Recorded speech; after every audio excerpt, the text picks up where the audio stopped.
Ya, saya punya informasi dan mungkin A1 ya. Tapi saya tidak sebut namanya dari mana karena saya juga dulu ordal saya deh. Oke. Jadi ceritanya itu udah sekian tahun yang lalu. Yang baru dimunculkan oleh Polri kan ke permukaan menurut keterangan persnya terkait dengan PLN batubara. Iya. Terkait batubara sehingga adanya kebetulan terjadi blackout.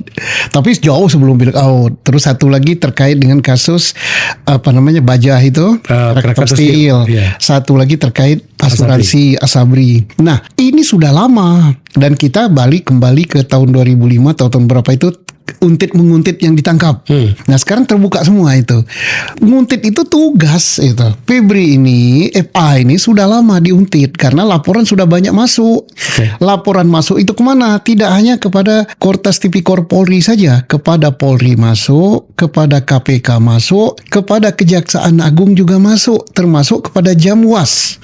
Dan saya yakin Jamwasnya yang sekarang jadi pejabat ini ya? Iya, Pak Rudi siapa namanya itu? Ya. Nah, jadi Jamwas ini dulu sudah dapat laporan tentang hal ini. Sama laporannya tentang pada Polri. Tentang perilaku-perilaku ini. Misalnya saja, dari terkait batubara. Batubara dimasuk oleh perusahaan di Kalimantan, tidak kita sebut namanya. Ini kan jutaan ton.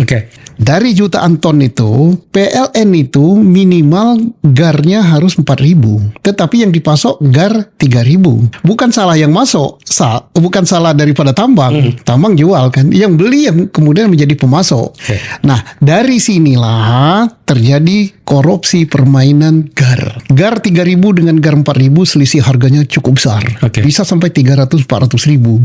Nah, disinilah dimainkan. Bayangkan kalau itu masuknya jutaan ton. Taruhlah kita anggap 2 juta ton gitu. Kalau 2 juta kalikan selisihnya 200 ribu. Apa enggak 400 M atau berapa itu? Sekali. Kalau sekian tahun berapa itu? Nah, disinilah permainan. Entah permainan itu menyuap FA, entah FA minta jatah dari kelebihannya ini, itu kejaksaan lah yang paling tahu. Karena berkasnya ada di kejaksaan. Dan ini kita sebagai rakyat berharap karena berkas penyidikan sudah di kejaksaan, kita minta supaya ini disidik lagi. Perkara ini disidik lagi. Kemudian berikut lagi, Krakatau Steel. Demikian juga. Dan lebih lagi, terkait dengan batubara juga. Ya, terkait dengan asuransi. Asabri itu, ya. Ada yang menikmati duitnya, kemudian duit itu dibelikan saham batubara, perusahaan batubara, yang sampai sekian triliun, tapi pada saat itu oleh Pitsus yang menyidik perkara ini, itu dilelang. Harganya misalnya 10T, dilelangnya hanya tinggal 10% harganya. Kemana yang 9T? Kong kali kongnya di situ.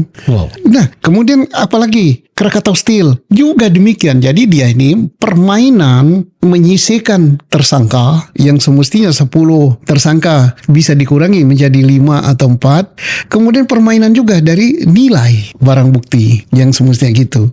Termasuk juga perkaranya siapa itu, Mahkamah Agung itu, Pak Zarub ya? Zarub Richard. Ya, ini udah terpantau juga. Berapa barang bukti sebenarnya yang disita? Ya tanyakan aja pada anaknya Pak Zarub. Apakah iya hanya segitu? Kalau nggak salah waktu itu uang itu sekitar 1 triliun ya? Iya, tapi yang jadi barang bukti berapa? Kalau kata anaknya lebih kan? Oh iya. Nah, kemana itu lebihnya? 1, permainannya dari barang bukti. Kedua, permainannya lagi.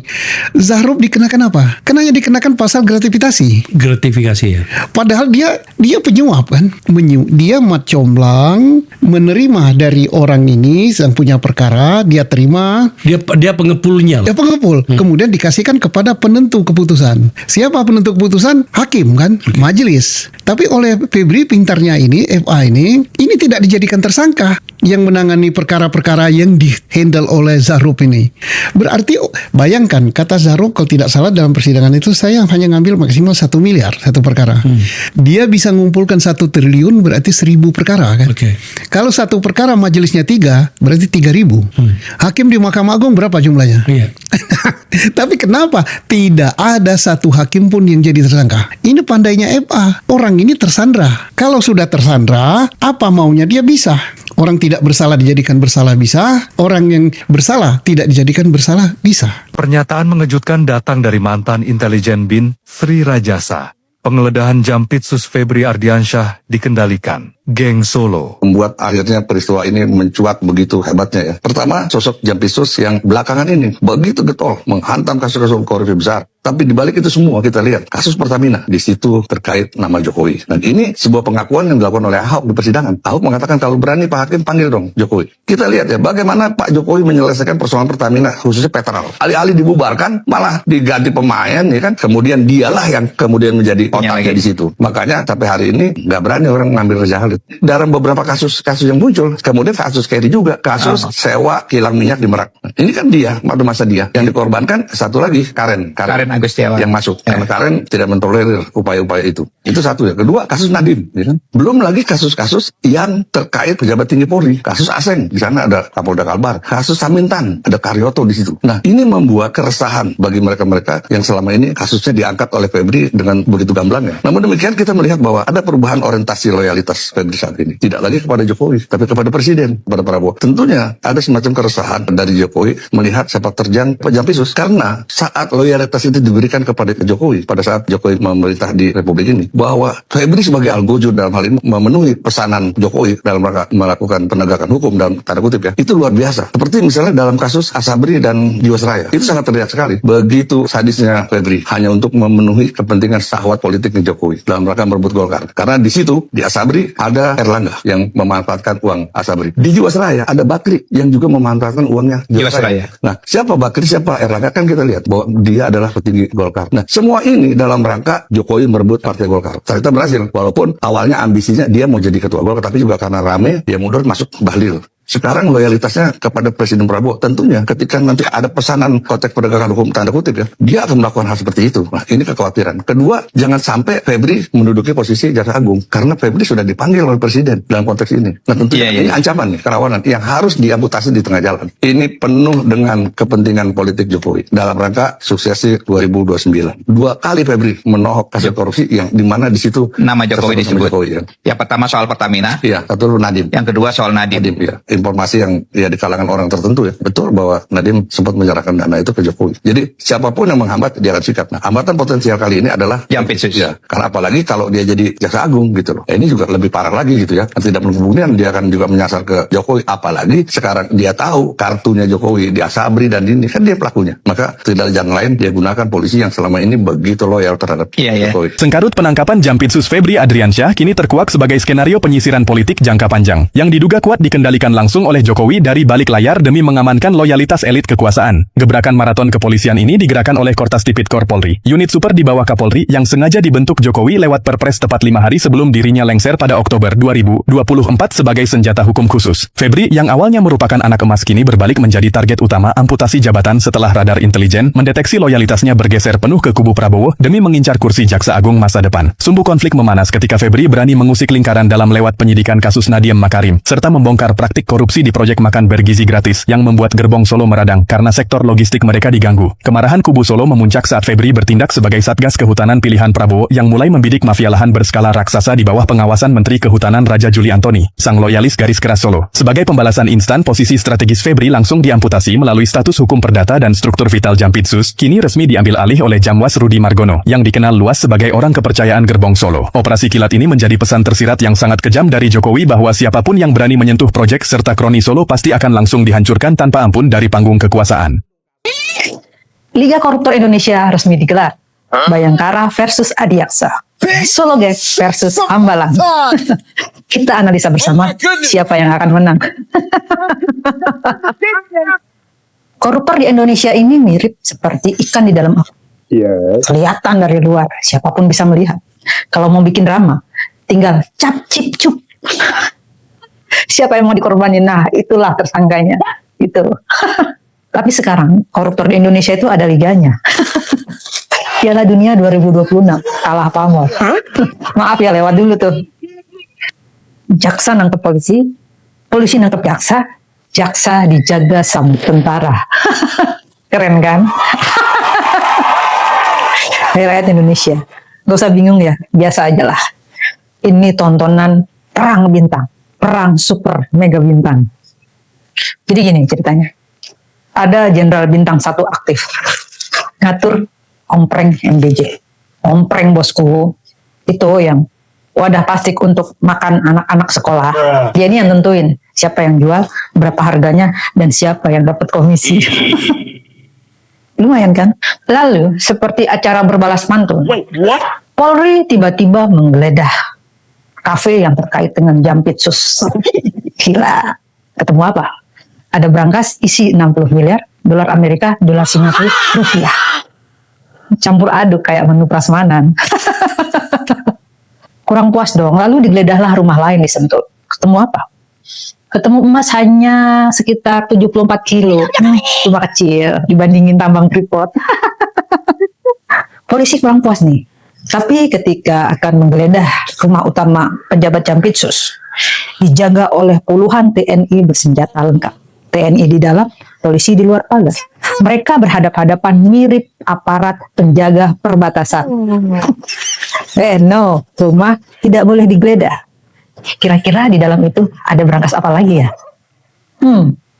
Ini loh dasarnya perpres yang isinya bahwa jaksa berhak dikawal TNI dan Polri saat menjalankan tugas agar terhindar dari ancaman.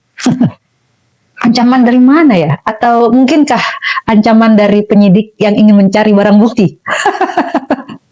Barang siapa menyembunyikan perbuatan seorang koruptor, maka ia sama dengannya. Hadis riwayat Abu Daud dan Al-Tabarani. Nah, dengerin tuh, buat yang jaga di gerbang rumah Jampitsus. Lo jaga koruptor, berarti lo sama dengan dia. Kira-kira harga ini akan dimenangkan oleh siapa? Dan Mr. Presiden, ada di pihak yang mana? Komen di bawah ya. Bismillahirrahmanirrahim. Assalamualaikum warahmatullahi wabarakatuh. Apa kabar sahabat-sahabatku dimanapun berada? Semoga sahabat Haisena selalu diberikan kesehatan ya, lahir dan batin bersama keluarga di sana, dimudahkan segala urusan dan rezekinya. Amin ya rabbal alamin. Sahabat Haisena, kita tetap saja mengikuti perkembangan bagaimana ini kasus di kalangan elit gitu ya, terutama yang sekarang lagi hangat, tetap hangat gitu ya. Itu kasusnya Jampitsus atau ex Jampitsus ya. Nah sahabat channel, berdasarkan info A1 yang dibeberkan oleh Pak Susno Duaji yang merupakan mantan Kabareskrim ya, ini kita bisa melihat semakin terang ya siapa saja atau apa sih permainan yang terjadi sekarang ya. Belum lagi dijelaskan juga lewat analisisnya yang tentu berdasarkan data dan informasi yang disampaikan oleh mantan anggota BIN ya. Nah, kemudian juga ditutup oleh sebuah tampilan atau postingan dari Mak Tak Normal yang luar biasa menyebut ini adalah sebuah super league dari korupsi. Lagi-lagi sahabat channel, kita sebagai rakyat cuma bisa gelar tikar saja menonton bagaimana pertandingan ini gitu ya. Dan patut kita sadari bahwa memang ini akhirnya rakyat yang jadi korban ya. Dan kita makin terang melihat bahwa ada sebuah permainan yang mungkin ini masuk akal juga ya, walaupun berupa dugaan dari para netizen bahwa Polri dengan KPK ini masih di bawah kendali geng Solo gitu ya. Katanya menurut beberapa dugaan dari netizen dan beberapa pengamat ya. Dan katanya juga kejaksaan bersama TNI di bawah kendali dari Pak Presiden sendiri, Pak Prabowo. Itu menurut dugaan netizen dan para pengamat ya. Dan tanda-tandanya memang kalau kita analisis ya secara mudah saja dan sederhana saja, sepertinya sulit sekali kita tidak menduga seperti itu gitu ya. Nah sahabat channel, kita tonton sajalah kelanjutannya seperti ini dan harapannya tentu ini tuntas dan secara akuntabilitas dan transparansi yang tetap dijaga oleh rejim sekarang ya, untuk bisa memberikan bukti kepada rakyat bahwa mereka tidak membiarkan apa yang kita sebut kejahatan yang luar biasa, yaitu korupsi ya. Oke sahabat, semoga konten ini bermanfaat walaupun kita menontonnya mungkin sambil mengelus dada ya. Apa yang terjadi di negara ini ya. Kapan negara kita ini akan maju gitu ya, kalau kejadiannya seperti ini. Semua berebut harta di elit kekuasaan dan lain sebagainya. Luar biasa ya. Mudah-mudahan sehat selalu sahabat ya, dan tetap jaga akal waras. Aku qouli hadza wa astagfirullah li wa lakum. Wassalamualaikum warahmatullahi wabarakatuh. Merdeka.